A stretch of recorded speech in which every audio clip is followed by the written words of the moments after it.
अस्सलामु अलैकुम प्यारे दोस्तों। बचपन में मुझे अपने अब्बू पर बहुत गुस्सा आता था। मैं अक्सर ये सोचता था कि उन्हें मार लगाने, डांटने और टोकने के अलावा भी कुछ आता है, मगर अब उन पर बहुत प्यार आता है और अपनी उस नादानी पर शर्मिंदगी महसूस होती है। आज जब मुझे अपने बचपन की शरारतें और गलतियां याद आती हैं तो एहसास होता है कि अब्बू सही थे और वो सब कुछ भी सही था जो उन्होंने किया। मियाना कद गंदुमी रंगत, चेहरे पर सफेद दाढ़ी वाले मेरे अब्बू, और हाँ, अच्छी सेहत वाले। ऐसी अच्छी सेहत कि बचपन में पिटते वक्त बेतहाशा चीखने के साथ मैं इस बात का खास ख्याल रखता था कि जैसे ही अब्बू घूंसा रसीद करें तो फौरन ही पोजीशन तब्दील कर लेना है ताकि उनका घूंसा हवा में लहरा कर खाली जाए और वो घूंसे की नाकामी देखकर थप्पड़ों पर ही बस करें। मैं अच्छी तरह जानता था कि अगर उनका एक घूंसा पड़ गया तो रिश्तेदारों को इन्ना लिल्लाहि व इन्ना इलैहि राजिऊन पढ़ने का मौका मिल सकता है।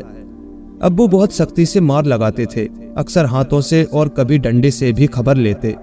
उन्होंने मेरी शरारतों को देखते हुए शहतूत के एक बेत का इंतजाम किया था। उस बेत की एक जगह मुकर्रर थी ताकि जरूरत पड़ने पर फौरन हाथ आ जाए। इसके अलावा एक और डंडा भी था जिसको अब्बू ने खींचू का नाम दिया था। पिटते वक्त मैं हमेशा ये फार्मूला इख्तियार करता था कि अब्बू इधर मारना शुरू करते और उधर मैं चीखना शुरू करता। हाय अल्लाह, मर गया अब्बू, अब नहीं करूँगा, अरे मेरी टांग टूट गई। मेरी ये चीखें इतनी बुलंद होती थी कि सारे मोहल्ले को मेरी मार लगने की खबर हो जाती और घर के लोग तो मेरी पहली चीख पर होशियार होकर मुझे बचाने के लिए दौड़ पड़ते। खास तौर पर मेरी दादी अम्मा, वो जल्दी से दौड़कर आती और मुझे अपने पीछे छुपा लेती। अब्बू फौरन रुक जाते, शायद उन्हें इस बात का ख्याल होता था कि कहीं कोई डंडा दादी अम्मा को ना पड़ जाए। इस तरह मैं हमेशा बच जाता। कभी ये भी होता कि अब्बू मुझसे कुछ फासले पर हैं, किसी शरारत पर सजा देने के लिए वो जैसे ही डंडा उठाने लपके तो मैंने अपनी जगह खड़े खड़े हाय अल्लाह, मर गया की आवाज निकाली। अब्बू रुक जाते, मुड़कर मुझे देखते और हंस पड़ते। फिर मेरी पिटाई अगली शरारत के होने तक मुलतवी हो जाती। अब्बू हमेशा मेरे बेतहाशा पतंग उड़ाने पर सख्त नाराज होते और पतंग उड़ाना ही बचपन में मुझे बेहद पसंद था। मेरा ये हाल था कि दिमाग हर वक्त पतंग की दौड़ में उलझा रहता और नजरें आसमान पर उड़ती पतंगों पर टिकी रहती। लेकिन कभी कभी ऐसा भी हुआ है कि अब्बू ने खुद मुझे पतंग उड़ाने में मदद दी है। वो मेरे साथ कभी डोर सुलझाते, कभी मुझे हवा में पतंग पार करके देते। हाँ, ये जरूर था कि वो हर वक्त मेरे पतंग उड़ाने के खिलाफ थे। वो उसे कभी कभी और खेल के तौर पर पसंद करते। हर वक्त पतंग उड़ाने की वजह से अब्बू ने मुझे बहुत सी सजाएं भी दी। उनमें से एक सजा मुझे अभी तक याद है। हुआ ये कि एक दिन दोपहर में अब्बू ने मुझसे पानी मांगा। मैं पानी लेकर गया। जैसे ही मैंने उनके हाथ में गिलास थमाया, मुझे छत पर एक पतंग गिरती नजर आई। बस मैं दौड़ पड़ा, इतनी तेजी से जीने तय किए कि 2 बार गिरते गिरते बचा। इधर मैं दौड़ा, उधर अब्बू मेरी इस गुस्ताखी पर बुरा मानकर मेरे पीछे दौड़ पड़े। छत पर आकर उन्होंने मुझे पकड़ा और नीचे ले आए। पतंग फाड़ दी। हमारे घर में एक कुआं है। उन्होंने मेरी एक टांग पकड़कर मुझे उसमें उल्टा लटका दिया और धमकी देते रहे कि अब मैं तेरी टांग छोड़ रहा हूँ। डर से मेरी आवाज बंद हो गई। 1 मिनट बाद उन्होंने मुझे निकाल लिया। ये सजा इतनी सख्त थी कि फिर कई दिनों तक मुझे पतंग उड़ाने का ख्याल भी नहीं आया। सजा मिलने की खास वजह मेरी वो बेइंतहा शरारतें थी जिनसे घर, मोहल्ले और स्कूल में सब परेशान थे। मोहल्ले के किसी न किसी शख्स से रोज मेरी कोई शिकायत अब्बू को सुनने को मिलती। कभी वो नजरअंदाज कर जाते और कभी अच्छी तरह मेरी खबर लेते। घर में अपनी छोटी बहन आरफा से मेरी हमेशा लड़ाई होती रहती थी। वजह ये थी कि मैं उसको बहुत तंग करता। जब वो स्कूल से लौटकर आती और खाना खाने बैठती तो मैं कभी उसके सामने की प्लेट खींच लेता और कभी उसे नोच लेता। आरफा गुस्से में उठती, मैं भागता तो वो मेरा पीछा करती। इस भाग दौड़ में हम दोनों को चोटें लगती थीं। फिर अब्बू से मेरी शिकायत होती तो वो खूब अच्छी तरह खबर लेते। रोजाना शाम को आरफा मेरे साथ बैठकर अपना होमवर्क करती और सबक दोहराती थी। आरफा की समझ में जो अल्फाज नहीं आते थे तो वो मुझसे पूछती थी। एक शाम वो अपनी किताब पढ़ रही थी। उसमें हजरत उमर रजी अल्लाह ताला अन्हु का एक वाक़या था कि आप रजी अल्लाह ताला अन्हु रोज रात को भेस बदलकर अपनी रियाया की खबरगिरी के लिए गश्त करते थे। आरफा से लफ्ज गश्त नहीं पढ़ा जा रहा था। आरफा ने मुझसे पूछा, भाई साहब ये क्या है? मैंने बताया, ये गश्त लिखा है। आरफा ने पूछा, इसके क्या मायने हैं? मैंने कहा, गश्त के मायने हैं गोश्त की बोटी। आरफा उठकर अब्बू के पास गई और कहने लगी, अब्बू क्या गश्त के मायने गोश्त की रोटी होती है? अब्बू ने पूछा, कहाँ लिखा है? आरिफा ने उन्हें किताब ले जाकर दिखाई तो वो बोले, ये गश्त लिखा है, इसके मायने हैं घूमना फिरना। तुझे किसने गोश्त की बोटी बताया? आरिफा ने कहा, भाई साहब ने। अब्बू आंखें निकालकर मेरी तरफ लपके। मैं दादी के कमरे की तरफ दौड़ा और उनके पास बैठ गया और इस तरह मेरी मार लगने से रह गई। अब्बू मुझे 6-7 साल की उम्र से ही पाबंदी से नमाज के लिए मस्जिद ले जाते थे। मेरी नमाज अब्बू की नमाज से बहुत पहले खत्म हो जाती थी। मस्जिद हमारे घर से करीब थी। मैं जब मस्जिद से बाहर आकर अपनी चप्पल पहनता तो अब्बू की चप्पल उठाकर बगल में दबाता और घर ले आता। घर लाकर किसी कोने में रख देता। काफी देर के बाद जब अब्बू किसी नामालूम चोर को बुरा भला कहते हुए घर में नंगे पांव दाखिल होते तो मेरी दादी हंसकर उन्हें सब बता देती। अब्बू भी हंस देते। ये शरारत मैंने कई दफा की, मगर अब्बू ने हर दफा मस्जिद से घर तक नंगे पैर आना बर्दाश्त किया और हंसकर टाल गए। कभी मुझे डांटा तक नहीं।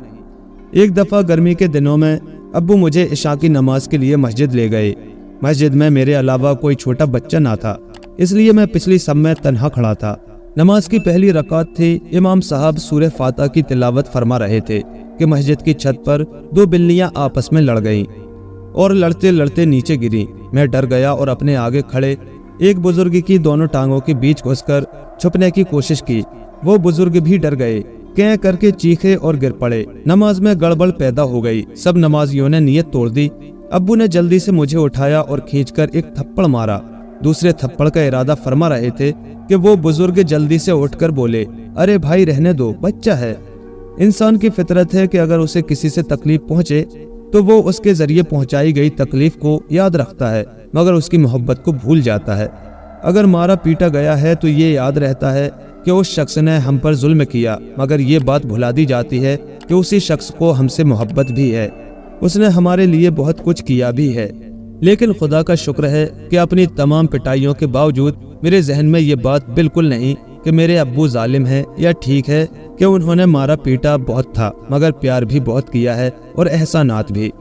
भला वो शख्स कैसे जालिम हो सकता है जो मुझे 8 साल तक पाबंदी से सुबह को स्कूल छोड़ने जाता हो और छुट्टी में स्कूल के गेट के बाहर मेरा मुंतजिर रहता हो। गर्मी हो या सर्दी या फिर बरसात, अब्बू मुझे पाबंदी से स्कूल छोड़ने और लेने जाते। मेरा पहला स्कूल मरकजी दरसगाह इस्लामी रामपुर है। ये एक मिसाली स्कूल था और आज भी है। मुझे दरसगाह में अपने असतज़ा से जितनी मोहब्बत मिली वो बाद में किसी दूसरे स्कूल में ना मिल सकी। अब्बू ने जब मुझे दरसगाह इस्लामी में दाखिल कराया तो रिश्तेदारों और कई दूसरे लोगों ने उनसे कहा, अरे भाई आपने बच्चे को कहाँ दाखिल कराया है? किसी अंग्रेजी स्कूल में दाखिल कराया होता ताकि जमाने के साथ चल सके। अब्बू इस बात को सुनकर हमेशा हर किसी को एक ही जवाब देते, मेरा ये फर्ज है कि इसे दीनी तालीम दिलाऊं ताकि ये अल्लाह और रसूल सल्लल्लाहु अलैहि वसल्लम को पहचान ले, बुराई और अच्छाई का फर्क समझ ले। दीनी तालीम हासिल करने की सही उम्र यही है और अगर इसे दुनियावी तालीम हासिल करने का शौक होगा तो बड़ा होकर खुद हासिल कर लेगा। मुझे दुनिया से ज्यादा इसकी आखिरत की फिक्र है। मैं दरसगाह इस्लामी में दर्जा सौम में था तो एक बुजुर्ग उस्ताद मोहतरम ने मेरी गलती पर मेरे हाथ पर छड़ी मारी। मैंने हाथ बचाने की कोशिश की तो इत्तेफाकन छड़ी मेरे हाथ से सटक कर मेरी आंख में लग गई। छुट्टी में जब मैं घर आया तो मेरी आंख सूजी हुई थी। दादी ने पूछा तो मैंने सारी बात बता दी। दादी उस्ताद पर बहुत गुस्सा हुई। अब्बू को बुलाकर मेरी आंख दिखाई और कहा कि कल उन उस्ताद को जाकर टोक देना कि इस तरह ना मारा करें कि बच्चे की आंख ही फूट जाए। अब्बू ने मुझसे उस्ताद का नाम पूछा। मैं उनके नाम से वाकिफ ना था इसलिए ना बता सका। अगली सुबह अब्बू मुझे स्कूल लेकर गए और मुझसे कहा कि उन उस्ताद को दिखाओ। कई दर्जों में झांकने के बाद आखिर एक दर्जे में वो उस्ताद मोहतरम नजर आ गए। मैंने अब्बू को बताया। अब्बू अस्सलाम करके उस दर्जे में दाखिल हुए। उन उस्ताद मोहतरम ने सलाम का जवाब देकर पहले अब्बू को गौर से देखा और फिर गुर्राकर अब्बू से फरमाने लगे, क्यों आरिफ की बात है? अब्बू ने सर झुका लिया और मेरी तरफ इशारा करके कहा, चचा मियाँ ये। उस्ताद मोहतरम झट से आगे बढ़े और अब्बू का कान पकड़कर खींचने लगे। अब्बू खामोशी से सर झुकाए खड़े रहे। उस्ताद मोहतरम ने फिर गुर्राकर फरमाया, अच्छा इसने मेरी शिकायत की होगी। अब्बू खामोशी से सर झुकाए खड़े रहे, जबकि मैं हैरत से कभी अब्बू को देखता और कभी उन उस्ताद मोहतरम को। ابھی تک تو میں یہی سمجھتا تھا کہ میرے ابو ہی سب سے زیادہ طاقتور ہیں، ابو ہی سب سے زیادہ غصے والے ہیں، مگر یہاں ایک پستہ قامت بوڑھے اور صحت میں ابو کے مقابلے کہیں کمزور شخص نے ان کا کان پکڑ لیا اور وہ خاموش ہیں۔ تھوڑی دیر بعد ابو میری چوٹ کے بارے میں بغیر کچھ کہے باہر نکل آئے۔ میں نے ابو سے پوچھا، ابو انہوں نے آپ کا کان پکڑا تھا، آپ نے انہیں مارا نہیں؟ ابو نے مجھے ڈانٹ دیا اور سخت لہجے میں بولے، یہ میرے بھی استاد ہیں، آئندہ ان کی کوئی شکایت مت کرنا۔ یہ استاد محترم عرفان خلیلی صفی پوری صاحب مرحوم تھے، جو میرے اور ابو دونوں کے استاد تھے۔ اس واقعے کے بعد عرفان صاحب مجھ پر بہت شفقت فرماتے تھے۔ یہ واقعہ میرے ذہن پر نقش ہے اور اسی واقعے کی بدولت میں نے ابو کی دیکھا دیکھی اساتذہ کا ادب کرنا سیکھا۔ ابو ہمیشہ اپنے اساتذہ کا ادب کرتے۔ میں ان کے 4 اساتذہ سے واقف ہوں: عرفان خلیلی صاحب، مولانا سلیمان قاسمی صاحب، محترم رہبر الماس صاحب، محترم جمع میاں صاحب۔ میں نے ابو کو ان استادوں کے سامنے ہمیشہ با ادب پایا۔ اگر راستے میں ان میں سے کوئی استاد نظر آ جاتا تو ابو سائیکل سے اتر جاتے اور سلام کر کے اکثر ان حضرات کے ساتھ ساتھ پیدل چلنے لگتے۔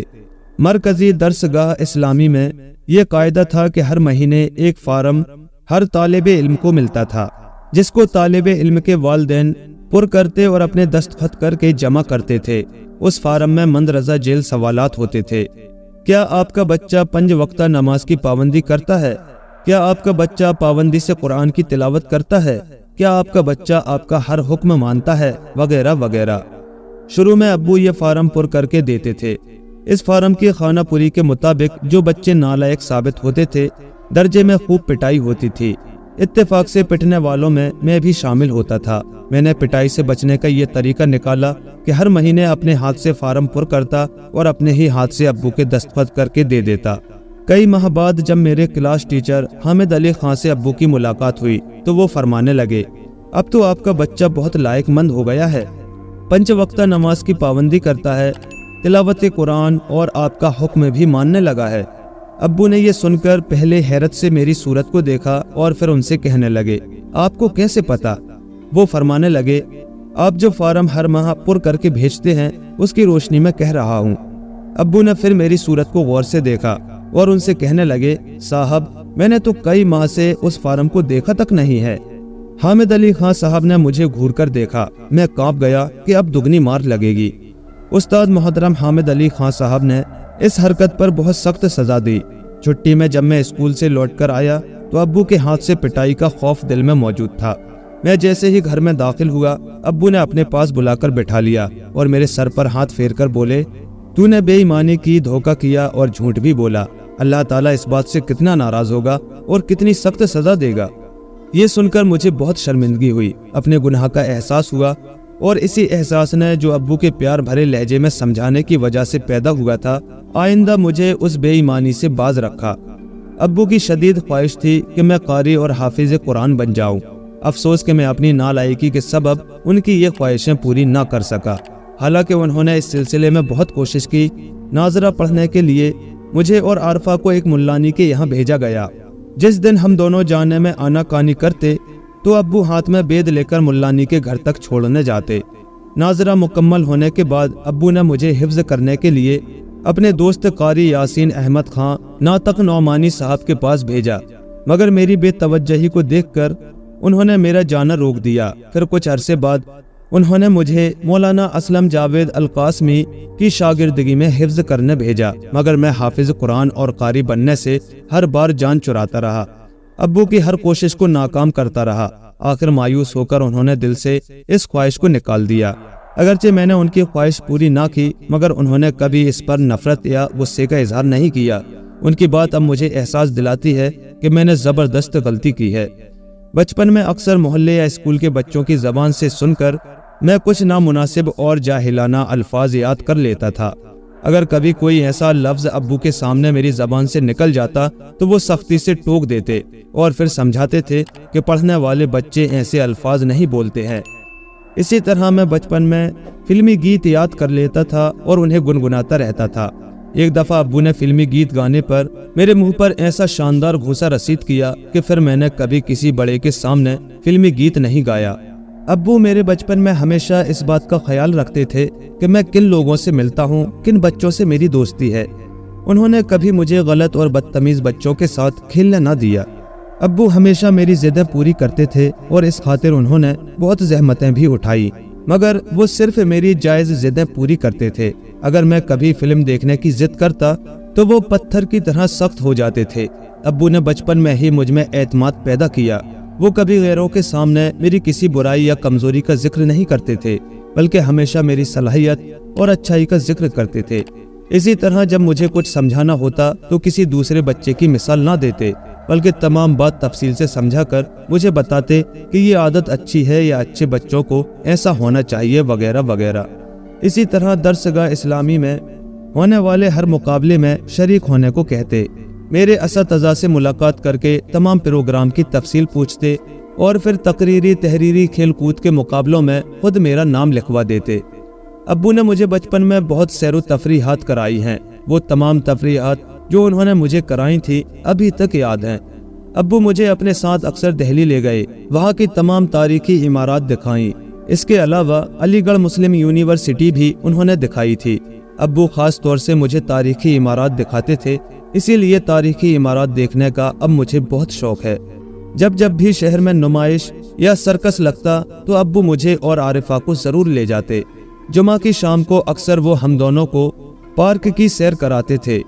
میں نے ابو سے بہت کچھ سیکھا ہے۔ آج مجھے جو اچھی اور پاکیزہ کتابوں کے مطالعے کا شوق ہے وہ ابو کی وجہ سے ہے۔ ابو مجھے پاکیزہ اور اسلامی کہانیوں کی کتابیں لا کر دیتے تھے۔ اسی مطالعے کے شوق نے مجھ میں لکھنے کا شوق پیدا کیا۔